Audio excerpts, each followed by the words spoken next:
an Unspoiled Network podcast. This is Spoil Me, covering Crazy Ex-Girlfriend, Season 3, Episode 13. Nathaniel is irrelevant. In this episode,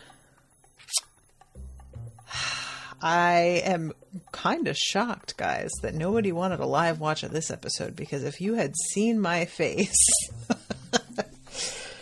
I did not see that coming. What is happening? Welcome to Spoil Me.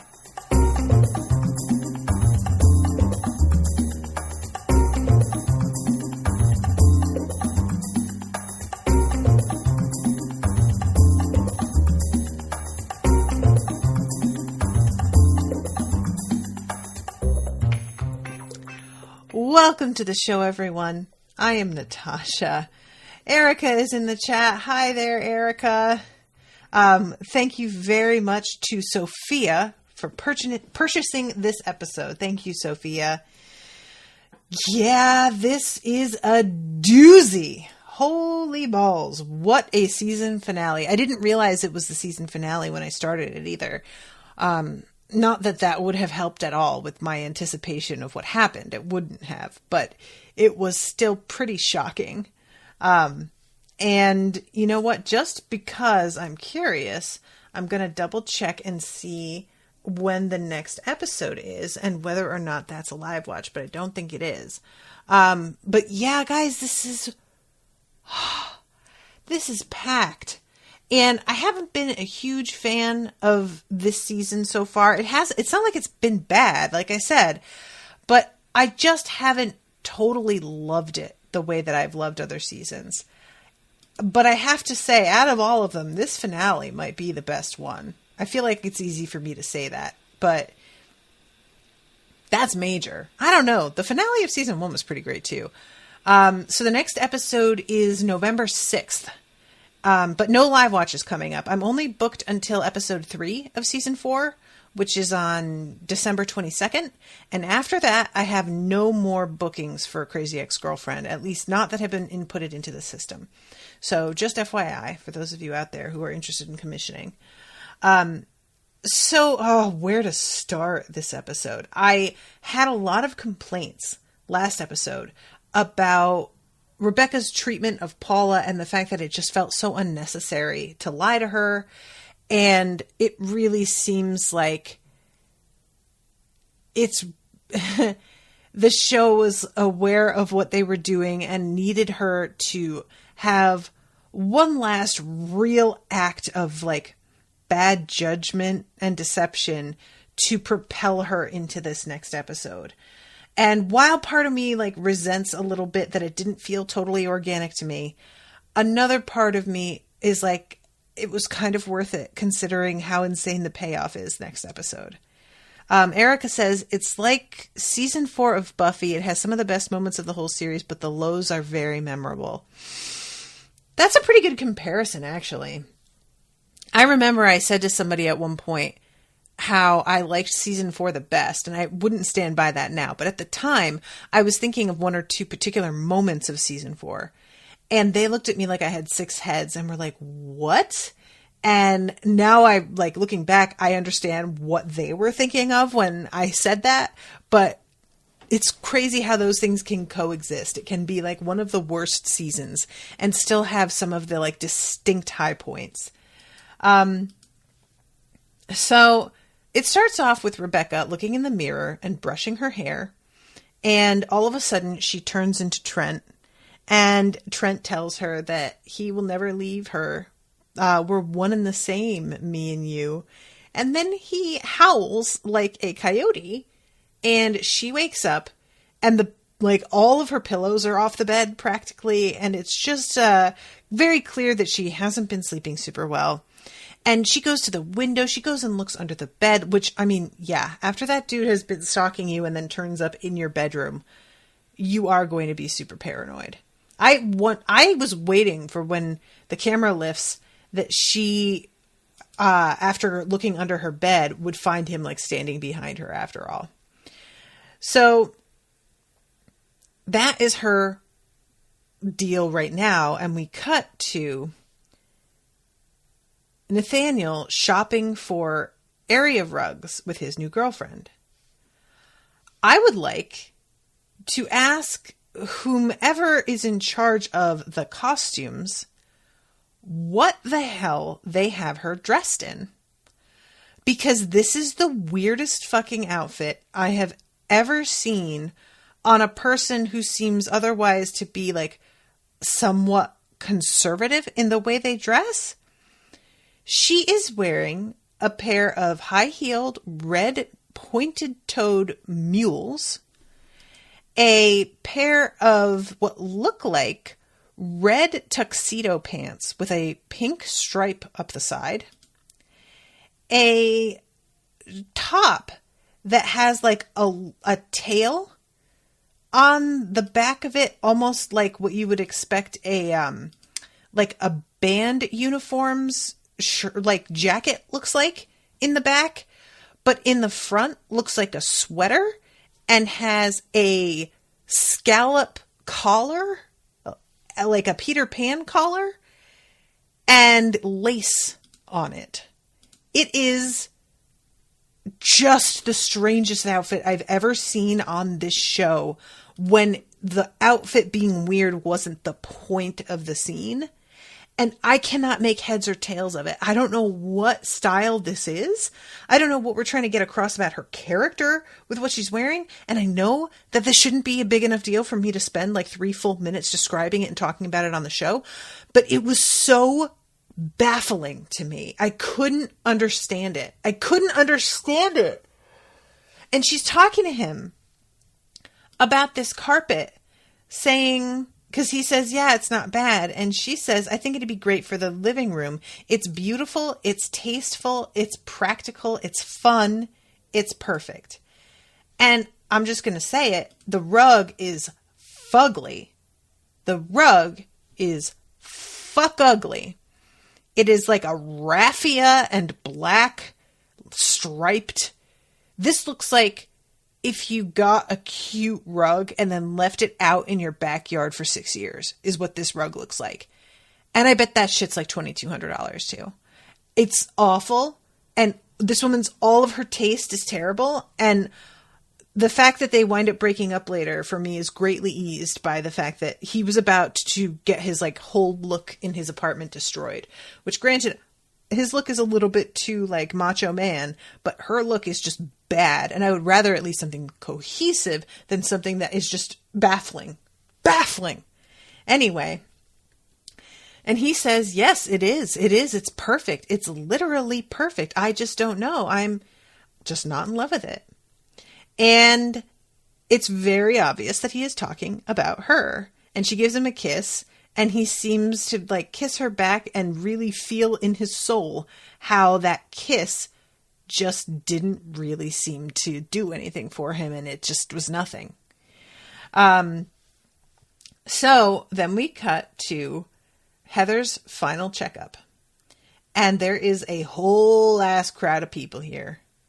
And this is when we get Paula's song about motherhood, which is so great. I can't tell you guys how much this is the kind of thing that makes me like so certain I never want kids. Nope. No, thank you. Never. Not happening. No, sir. No. Mm-mm. Mm-mm. No. No.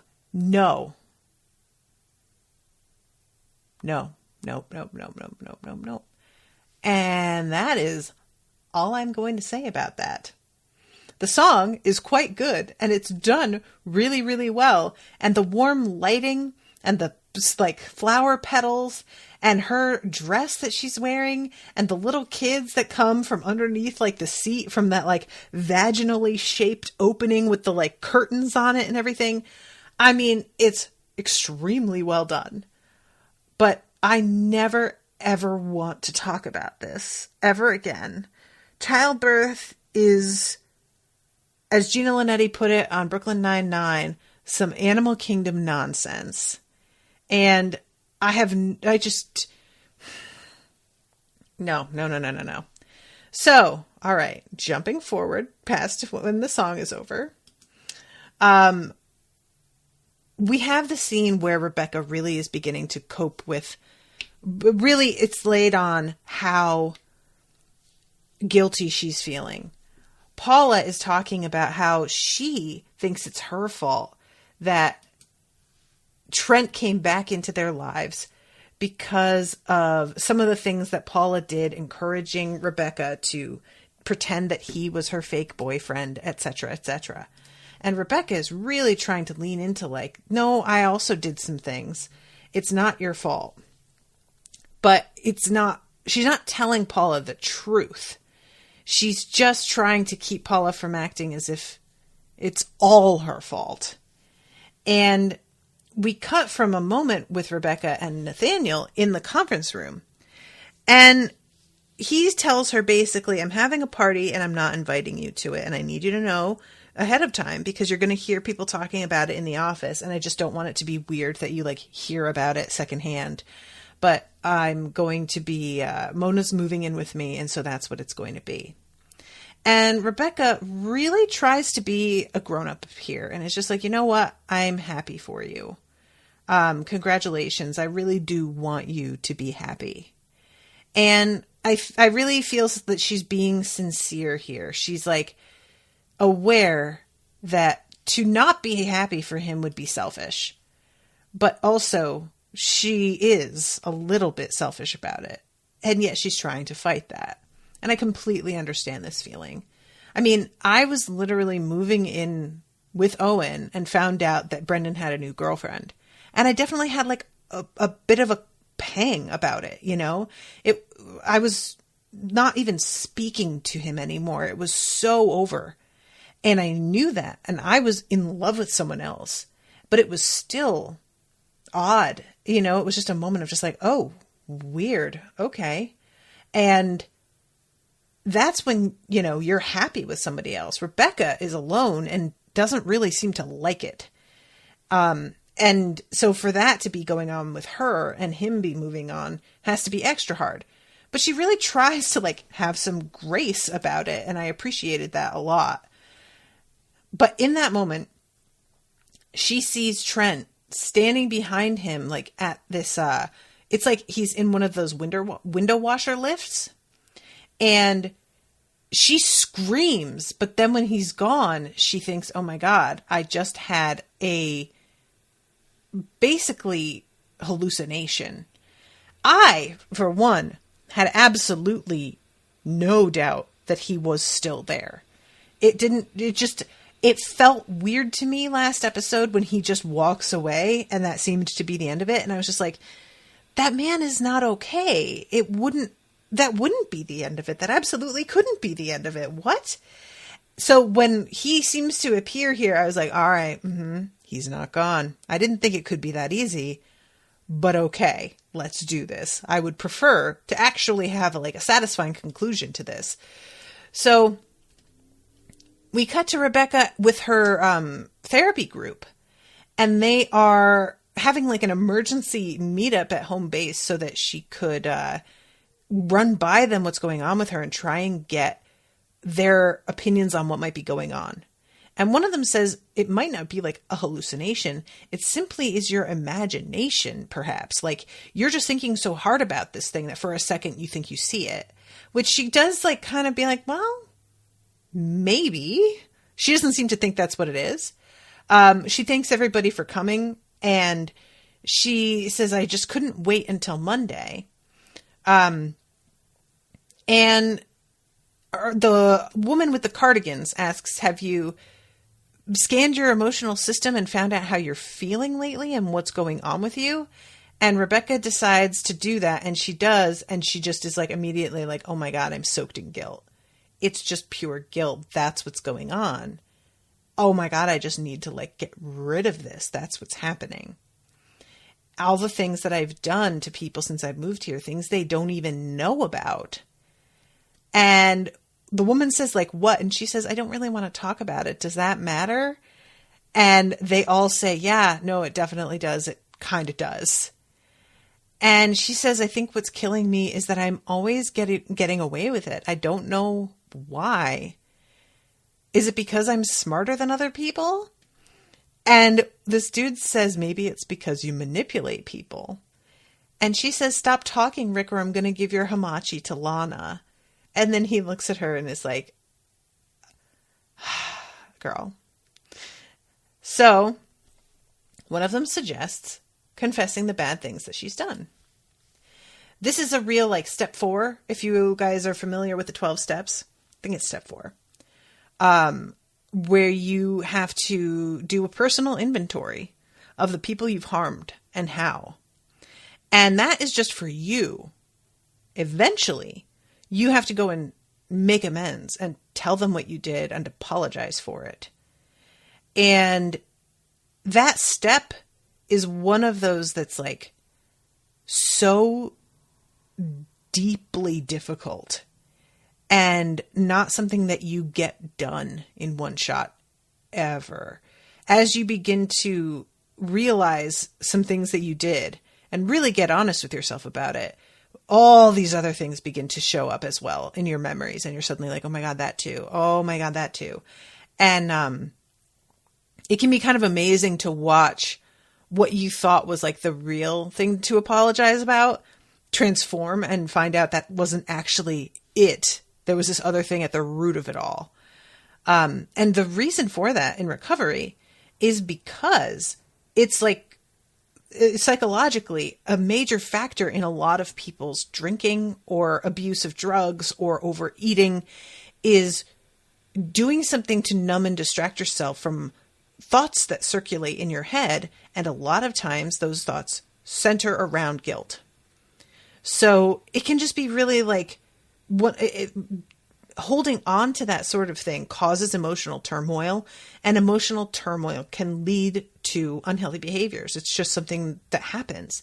So really, ongoing inventory is what you aim for in recovery, to continually take stock of how you have behaved with people and apologize again, like, or, you know, whatever's going on with you every time you interact with people, figuring out whether or not you were your best self in that moment and whether there's anything lingering that you're holding on to.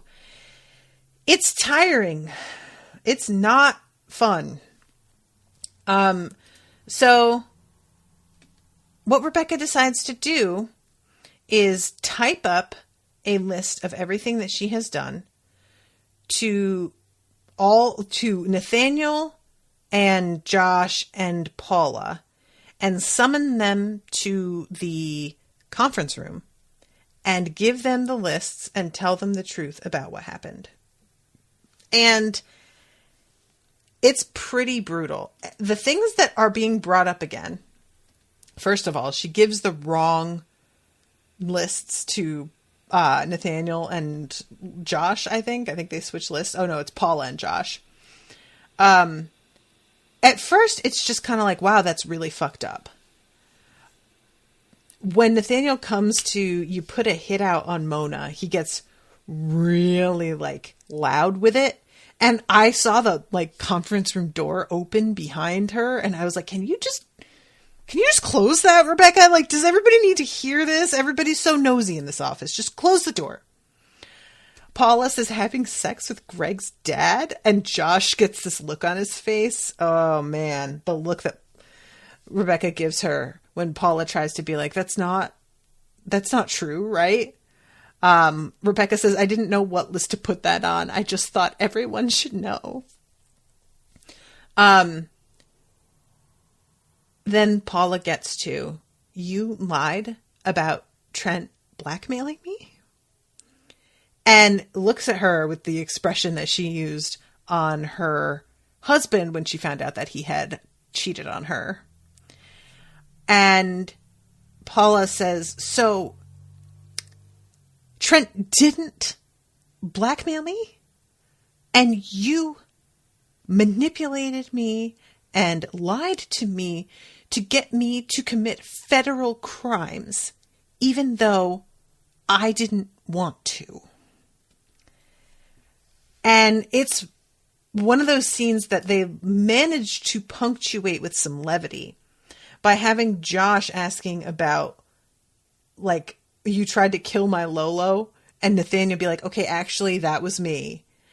And I really, like, it works when you're watching it, but it's a real risky move, and they managed to pull it off somehow. That doesn't feel like a thing that you could make funny, but they do it. I like to think I wouldn't have gone through with it, but whatever. Even if I did, he had a nice long life, and he turns away from Josh like it's nothing, and Josh looks like he's about to like explode on the spot.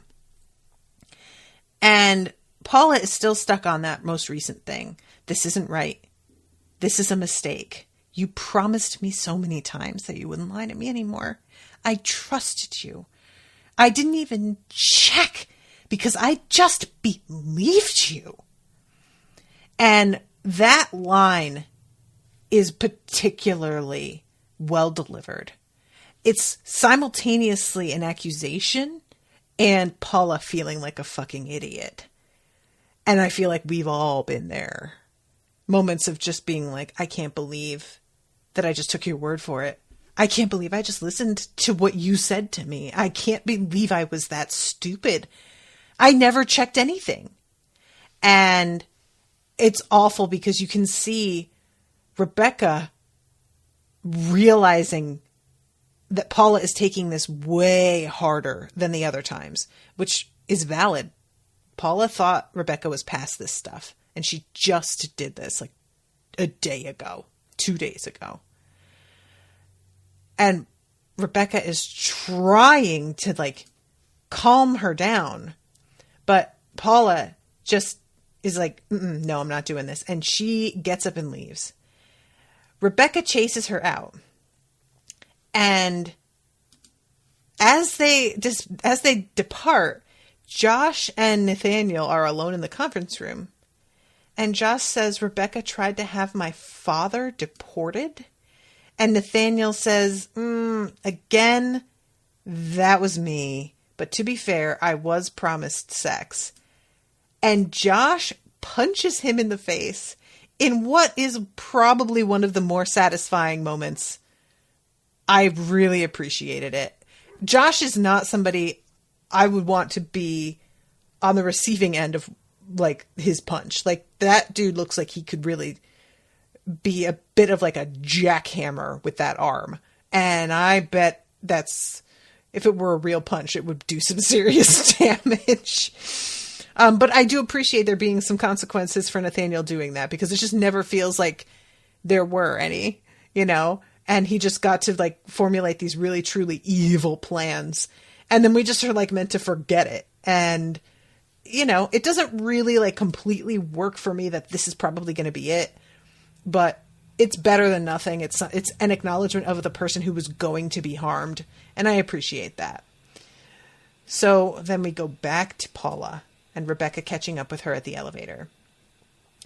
And Rebecca tries to say, I'm so sorry if I hurt you. And Paula is like, are you serious? And she tries to say, I was going through a tough time. And Paula says, that was last week. Rebecca says, it's not representative of the person I really am. And Paula says, oh my God, obviously it is. And you've done this so many times. It's clearly who you are. And I am such a fool. I am a sucker. You are never going to be any different. And when she says that, that clearly like is a punch in the gut to Rebecca, being told you are never going to be any different. And because that's like your worst fear, right? That's the whole reason that she's in therapy, is because she doesn't want to be like this anymore. And now her very best friend, her major cheerleader, the person who has been in her corner every time, has just told her, I don't think you're ever going to change. And that's the worst possible news. I mean, it doesn't get worse than that. And her acting in that moment, I really like. Rachel Bloom is an amazing performer. She's just stupid talented. But moments like that, I feel like, are where she really shines and shows this like emotional devastation that isn't laced with humor. There's just nothing but pain, you know? And what I love about this whole scene is, as much as I want to root for Rebecca, because this is the Breaking Bad for white women, is I can't continue to do it because Paula's right. I was saying this last episode. I can't, like, all kinds of terrible behavior I have either excused simply because it's Rebecca and I want to be on her side, or I've found it entertaining enough that I'm just like, it's fine. I just want to see what happens. But this is one where it's not entertaining. It's not fun. It's not paying off in a way that's like, just, oh, I want to see what unfolds. I know it's going to unfold. It's going to be that Paul is devastated, and I am not interested in that. So they have found a really great way to make me not be really on Rebecca's side anymore. And Paula being like, I'm done with her, when she's in the scene with her husband and he's asking why you aren't picking up the phone. I mean, she's listening to Rebecca sounding really scared and asking for help. And you want her to be there for her friend who sounds like she's maybe in genuine danger. But also, Rebecca being a manipulator is really good at making it seem like she is desperate in a way that speaks to this person she's trying to get something out of. That's what good manipulators do, is when you promise that you're not going to have anything to do with them anymore, they manage to create an exception. There's some drama that feels like it is an outlier of extremes that, okay, I'll help this one time, but not other times. And they use that to reel you back in completely until you are just doing the same shit you were doing before. And Paula has like wised up to that a bit. And the thing that's tough is we know Rebecca's not manipulating her in that moment. Rebecca truly is scared and trying to figure out what to do because she doesn't know what to do about Trent. But there's no way when you are in Paula's position that you can tell whether it's true or not. You just have to do what is the healthiest for you. And sometimes that's cutting yourself out completely. And even though that person may genuinely need the help this time, they have nobody but themselves to blame for the fact that nobody's willing to step up anymore because they have alienated anyone who would be willing to help. That's what happens. That's the problem. So Paula walks away. And it's just like, I'm just going to take the stairs because she can't get the elevator to come up. And when the elevator opens, Trent's in there in his fucking turtleneck. And Rebecca's yelling at him to go away like he's the ghost of Christmas past. And then finally she shoves him and she realizes that he's really there. And then you see that she's actually scared. And she says, you were leaving. You said you were leaving. Why are you here? And he says, I have unfinished business here.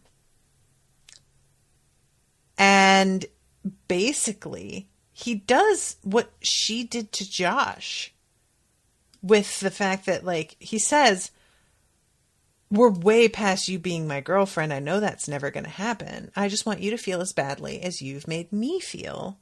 So be careful, Rebecca, because I'm one scary, scary, sexy man. And she asks, what are you going to do? And he says, it's no fun if I tell you. And then walks away with this big smile on his face. And I think this is a really nice way to show some consequences for what Rebecca did to Josh. And don't get me wrong, I said at the time, and I stand by it.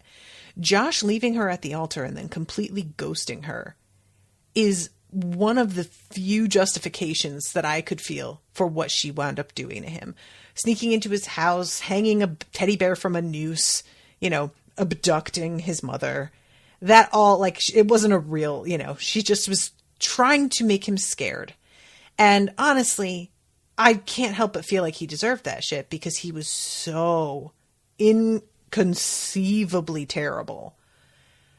That said, she really did cross lines. She did. I mean, it was a fucked up thing to do, all of it. And so to have this episode where somebody's doing this to her, I think it's the right call. And I even said at the time, Rebecca's doing this, and we find it funny and kind of like, weirdly endearing because we understand how hurt she is. But if it were a guy doing this to a woman, it would have a very different feel to it.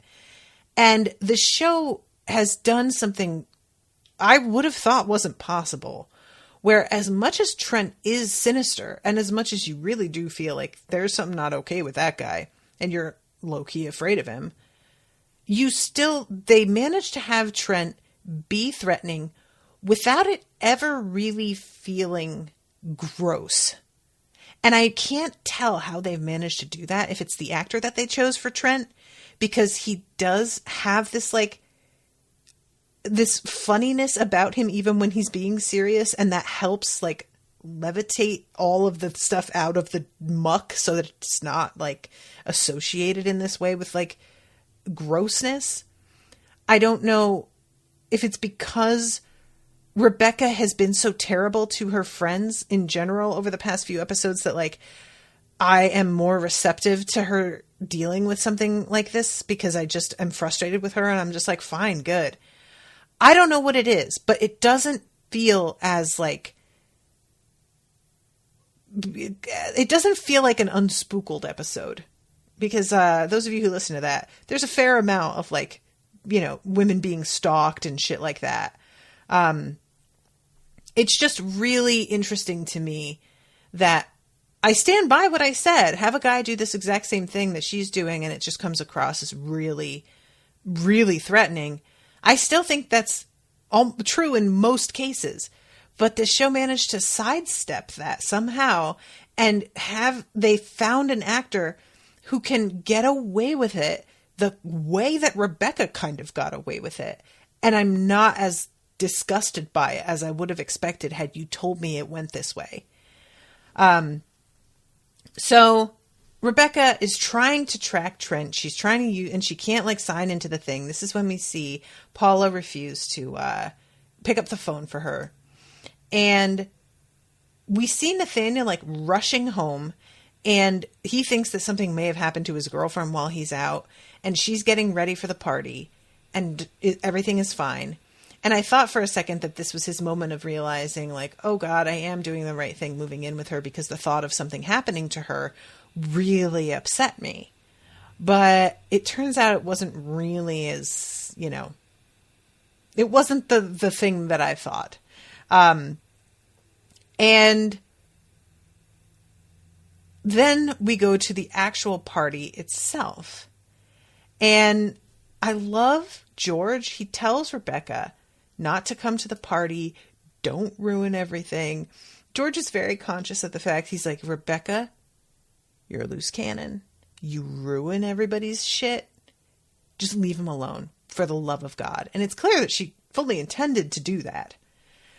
When George shows up at Nathaniel's party, he says to him, I brought ice, and don't worry, I talked to Rebecca, and she is never going to bother you again. I gave her a stern talking to.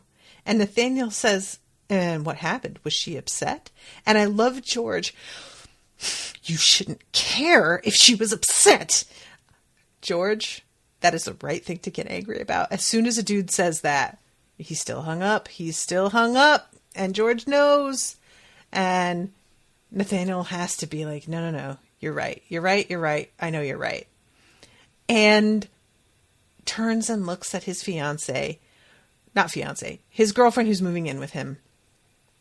And she's putting a flower into a vase. And I swear it's a repeat of the exact same motion that she was doing when he last looked at her. It's so good. It's so such a romantic comedy moment of her in this glitzy cocktail gown. And then her leaning forward to put this flower in the vase, and it's not real life, but it's absolutely just this flower that she's got in her hand. I can't get over it. It's so good. So then we see Trent, and he is sending Rebecca a bunch of Snapchat stories about how he is going to destroy Nathaniel Plimpton. And Rebecca runs to the party, and Trent is there dressed up as a waiter with a wig and glasses on, and pulls Nathaniel aside. And it's pretty clear to me Trent wasn't actually going to hurt Nathaniel, I would say. I believe what Trent was going to try and do was what she was going to do to Josh, which is just make you feel like something's going to happen to somebody that you love. He just wants to get her upset. That's purely his goal. And I don't think he was actually going to harm Nathaniel. But Rebecca's faced with the same choice in a way that Josh was, where she was on the edge of this like construction pit, and Josh could help her from falling, or he could shove her. And he helped her. And Rebecca does not do the same thing. She runs up and shoves Trent, and he goes over the side of the building. And I had really thought that he was going to be dead. I really thought for sure. But instead it turns out that he just like broke every bone in his body and is in traction again, which is a really smart move. Also, it's such a shame because like Trent is holding this knife over Nathaniel, but Nathaniel doesn't see it and isn't aware. Now, the trio, which is what I'm going to call Tim and Jim and Maya, they come running around the corner and they see Nathaniel standing there holding that knife. But none of them seem to ascribe the same motive later that one would think they would after seeing that man standing there holding a knife above Nathaniel. And the scream that Tim shrieks is really something. The face that he makes, oh my good God. That is really one for the books. So Nathaniel is telling them all, please call Paula, tell Paula, call Paula. But it turns out that it's Nathaniel that is going to represent her because Paula's not answering the phone. And he comes in to see her and says that they're going to charge her with attempted second-degree murder.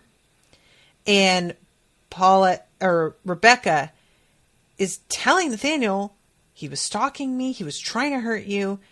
And he's like, you don't have to tell me this. I believe that was what was happening. I just don't see how we're going to get other people to believe that's what was happening. There is no evidence to support what you said. All of those stories are like on Instagram that he sent you. They're gone. They disappear.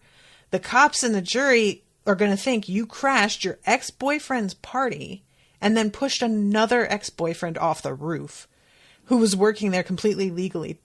By the way, which I thought was interesting that he like actually got a job there. I mean, it makes sense. But if he were just snuck in, with this disguise, and then it would be provable.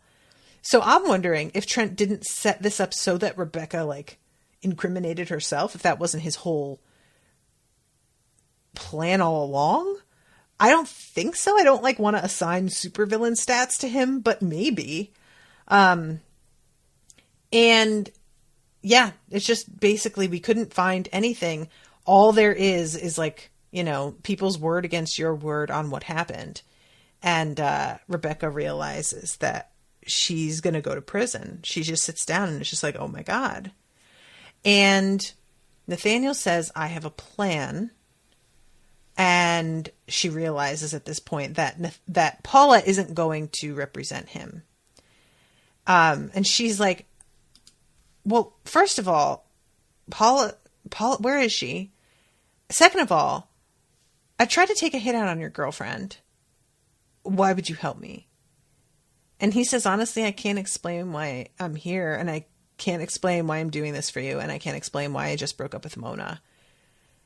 And Rebecca's just like, what? And he says, yeah, I did not love her. I love someone else. To which Rebecca says, oh God, there's another girl, with like total sincerity. I feel like if she hadn't been so good on that delivery, that line wouldn't have been as funny. But she seems truly like exhausted at this. And then once she very quickly realizes that he's talking about her. And he says, and I think you love me too.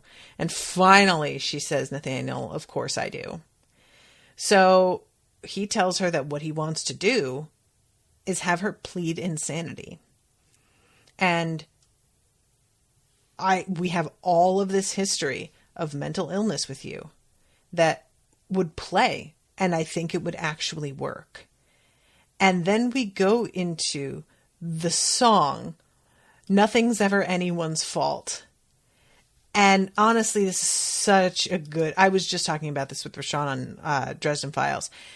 It's such a fine line on how to hold people responsible for their own actions while acknowledging that trauma and, social impact all are key to formulating somebody's sense of right and wrong and their understandings of morality and their coping mechanisms.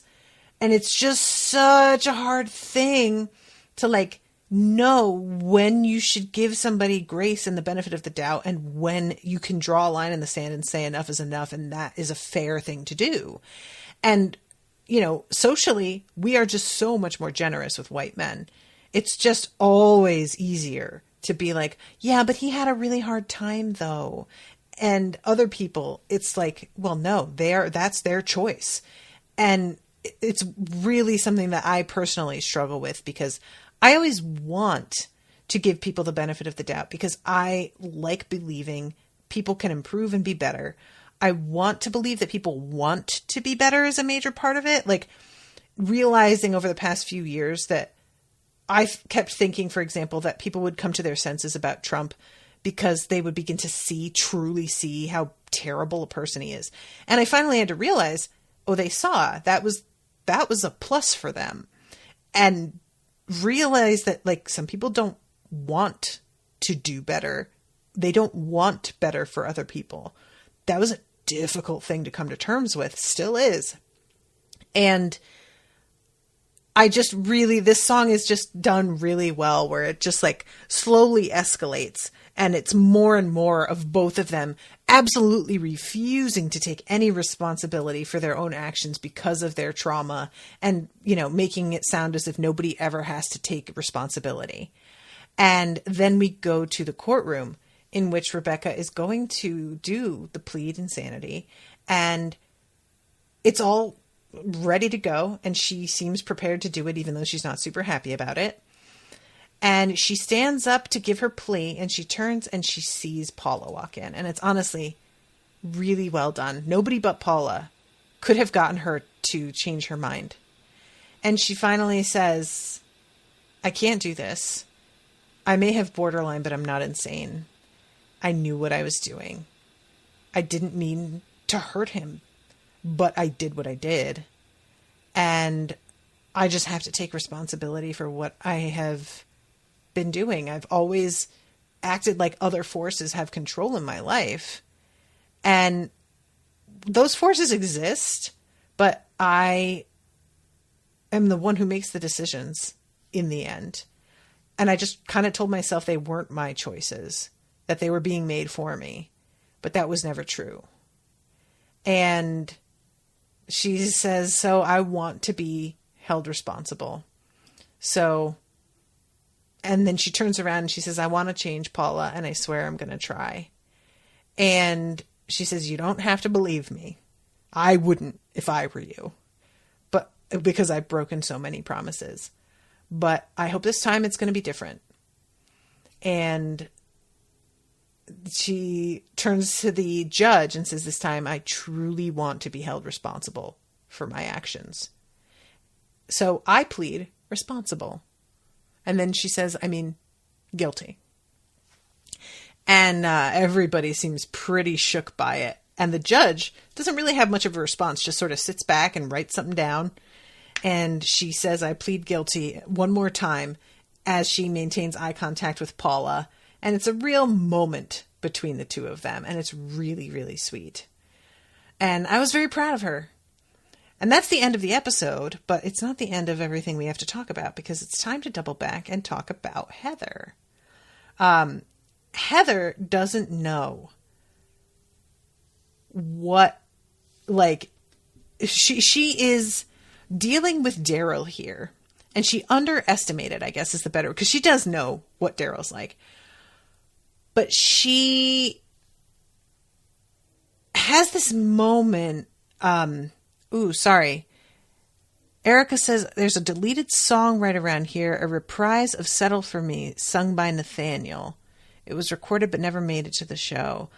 I don't know where I was when you were saying that, Erica. I'm sorry because I missed it. But I'm going to assume that it was when she was putting the flowers in the vase, because I heard notes to the song and I thought that was on purpose. So yeah, it must have been. But it sounded like that. And I kind of thought that they were just kind of playing it in the background just to, like, you know, acknowledge it a little bit and bring that to mind. So what was I saying? Oh, Heather has underestimated what Daryl's going to do in terms of getting everybody involved in this birth. And once she, like, pokes and prods a little bit about what's going on, it becomes clear to her that Daryl is trying to get everyone involved because he can't involve the one person that he wants to, Joe. And she is kind of like, I can't believe I didn't see it sooner, although I definitely do have, like, baby brain, and so it's not really my fault that I'm not making the connections that I used to. But I really like this. It's something that I could see getting, like, falling into that trap myself. I don't think I would, because in the end, when it comes down to certain things like this, I'm too much of a host. And were I, for example, the one pregnant, I would begin to realize I'm putting too much pressure on myself to host when I'm in the middle of, like, this incredibly traumatic thing that's about to happen in my body. But I could see myself, like, beginning to, like, do this, and Owen having to be like, babe, you need to, like, pull back. Do you see what you're doing? He has to do that with me every now and then. And, you know, Heather, for her part, is just like, this is, like, super private, and I really just don't want a bunch of fucking people in the room with me while my legs are spread and a creature is crawling its way out of my vagina. Thank you, but no. I just can't. Guys, there are so many Am I the Asshole entries on Reddit of people who are like, it's always men who are mad that their wives or girlfriends don't want their friends or family in the room while she's giving birth. And they're like, am I the asshole for getting mad at my wife for not wanting my father there? And it's like, yeah. Oh my God, do you know how vulnerable she's going to be? Of course she doesn't want her fucking father-in-law standing there. Jesus Christ. It is bonkers. There is one entry that was really, like, alarming, and I won't get into the whole thing now, but suffice to say, the guy's wife, this woman was his second wife, had died in childbirth, and when she got pregnant, her husband started immediately treating her as if she were going to die. And his father-in-law, or her father-in-law, his dad, she came home to find him packing up her clothes because he said that she wasn't going to need them. And her husband was trying to get her to allow this guy into the delivery room with her. And it was like the most sinister thing. It felt like a horror movie. But anyway, what I'm saying is the delivery room is, like, absolutely, completely up to the mother. No question. The woman giving birth, that is it. She is the one who gets to say. I should say the person giving birth. They are the one who gets to say. End of story. So I appreciate that when Heather pushes back on this, that Daryl doesn't try and argue with her. He immediately just puts his hands up and is like, okay. So she begins to go into labor here very suddenly and unexpectedly. And he brings her to the hospital, and the doctor is like, oh, so I see here that you just wanted to do a natural delivery. To which she is like, oh my God, who told you that? That is absolutely not going to be how this goes. No, I want all of the drugs. Give them to me now. And he says, yep, okay, yeah. And she just smiles and goes, thanks. And I really liked that moment a great deal. That was very funny. So when we come and see her later, she's like chilling and doing a crossword puzzle because she can't feel the contractions. And Daryl is like, but ladies on TV, when they're in labor, are always screaming and freaking out. And she's like, oh, yeah, no, I can't feel a thing that's going on here. And I have a question. Women, people who have had children, is this your experience?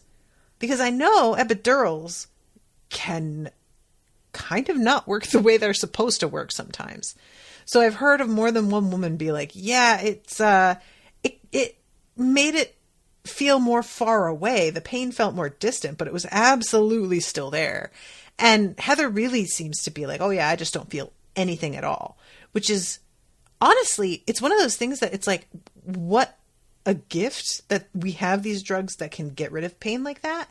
And also how scary it is that your body can be going through that kind of thing. And we have something to render you unaware it's happening. You know, that is a massive thing going on. And you are just so disconnected from it that if you hadn't been awake for it starting, you might not be aware it's happening. And that's kind of creepy in its way, you know?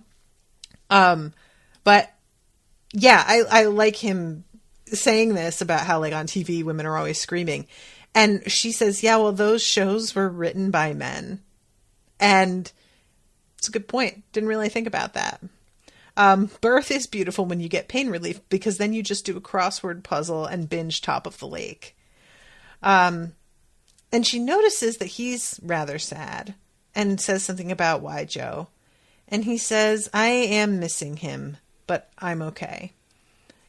And when she says, okay, cool, and immediately goes back to a crossword puzzle, he gets that forlorn look again and is just super sad.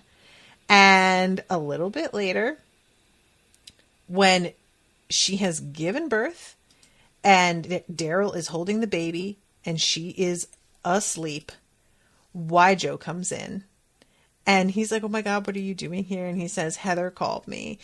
And she's trying to figure out like all of these things for her crossword puzzle. And Joe says, she said you wanted to see me. She also wanted to know who starred in School of Rock blank black. And I really loved this moment. Daryl says, I wanted to see my friend. And Josh says, we're friends? I thought you didn't want to be.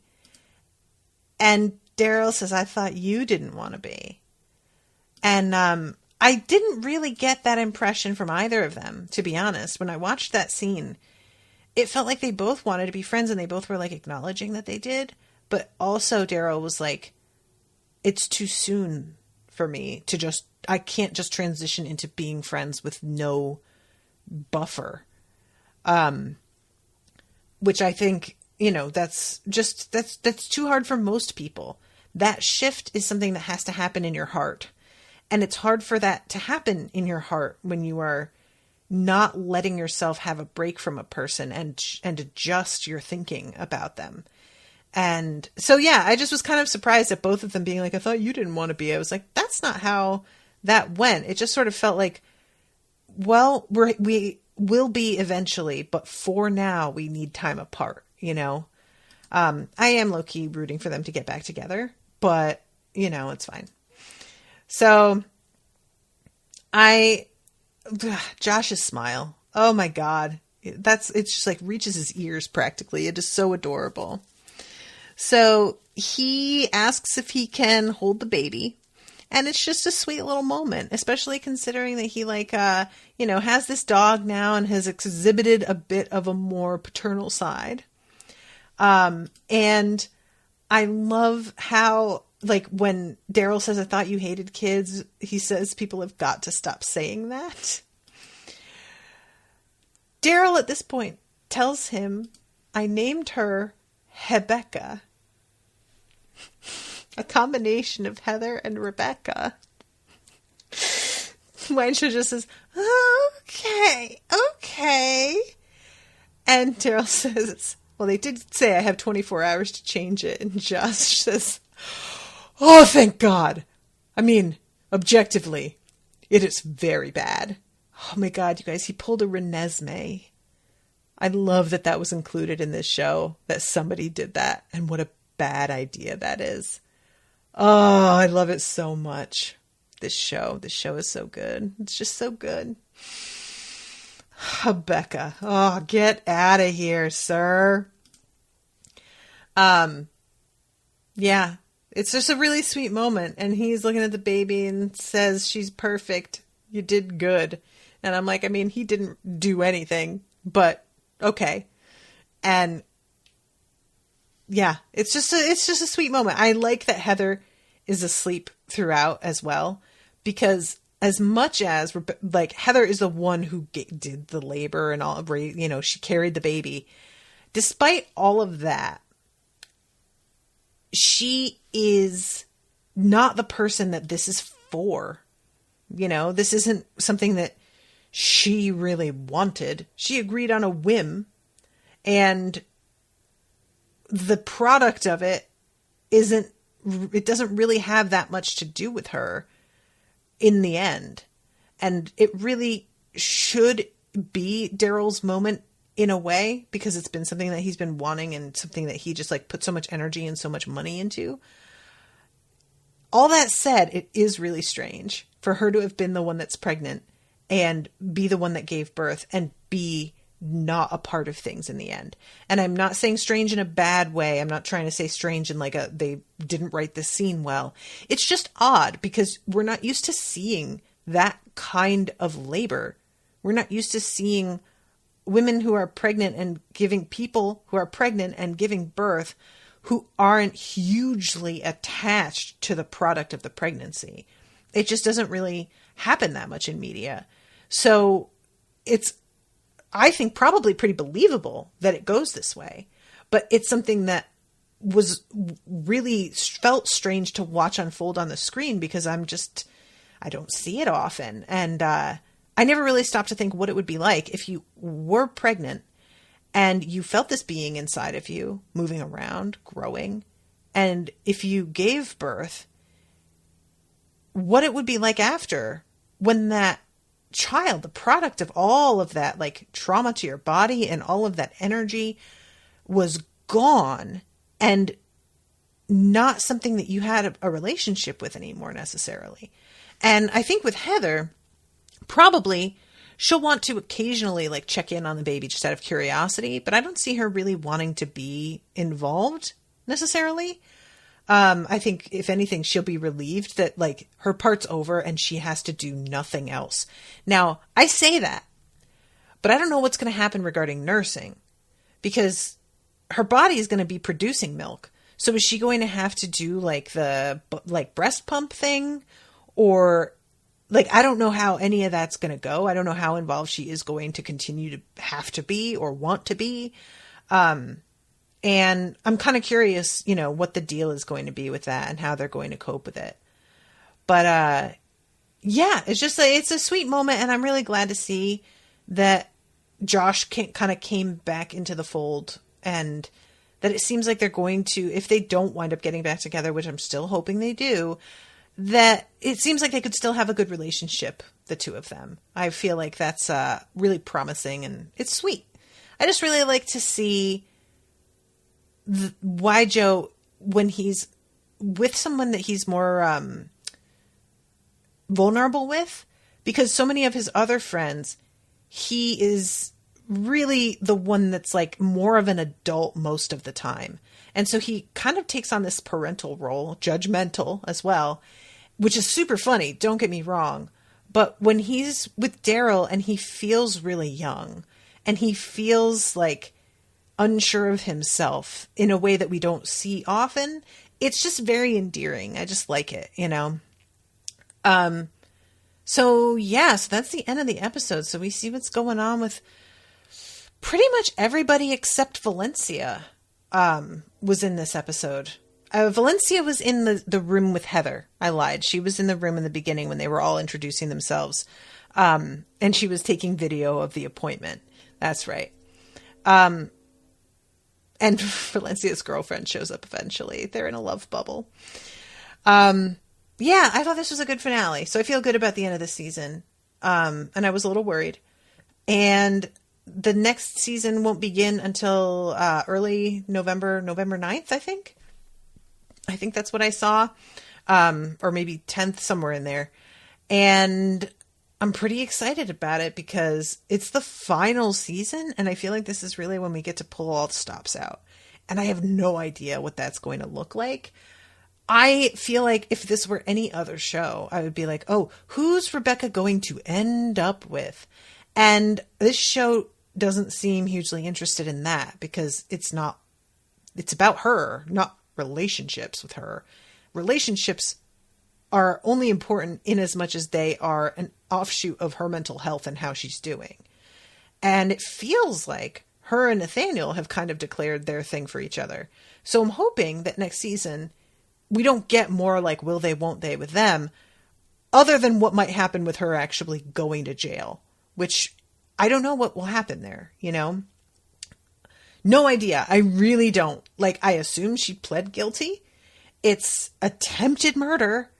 I don't know if that's something that can she get out of that? I don't know how that works. So I guess we'll have to just wait and see.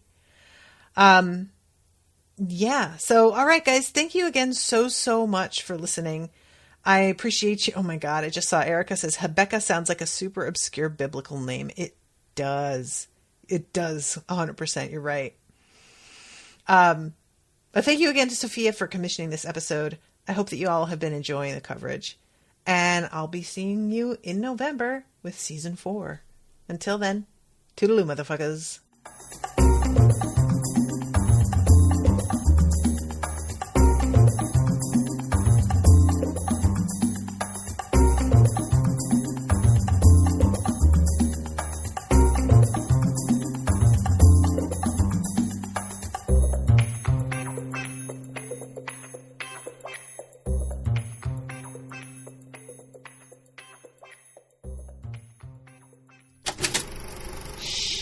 That was an Unspoiled Network podcast.